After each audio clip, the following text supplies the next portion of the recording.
Number 19 on our house inspection checklist is talking about termites.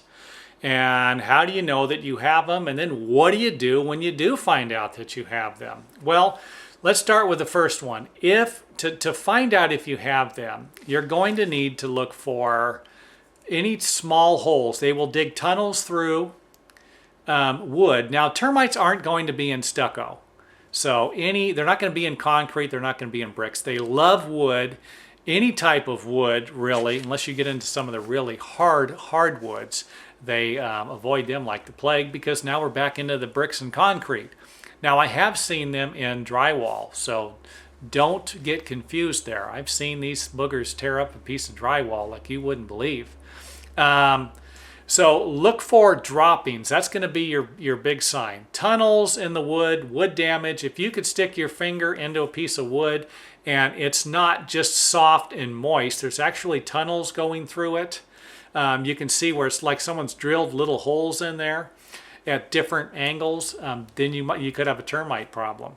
Now, termites also will leave droppings. That's one of the best signs. It kind of looks like a brown salt and pepper. So if you were just to imagine dumping out brown salt and pepper onto the ground, that would give you a good idea what their doo-doo looks like. And if you have that, then you could have termites. Now, cockroaches also provide a similar waste, so don't confuse that. If you have something like that in your kitchen, you might have cockroaches. On the outside of your house, you might have termites. If you do have this and you don't know what it is, but you can see that the wood around the exterior of your house is starting to get damaged, then it wouldn't be a bad idea to contact a pest control company and see what you can do, what your options are.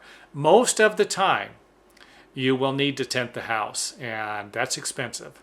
We actually had bed bugs in our house that were brought over by a couple of people that didn't want to admit that they brought them over. But we didn't have them before. Well, it cost, my wife spent over $2,000 to get the house tented, which removed every other pest in the house and the bed bugs, but we didn't have a choice. So again, termites, finding the termite damage, once you found it, you can address the situation, but this won't go away without hiring a professional most of the time. So think about that. If you own a house, you should inspect it regularly. But how can you inspect a home if you don't know what to look for? If you're not looking for a complicated checklist or something that wasn't written in a language that you can't understand anyway, do yourself a favor and visit this website today. The most valuable investment you have must be protected and inspected.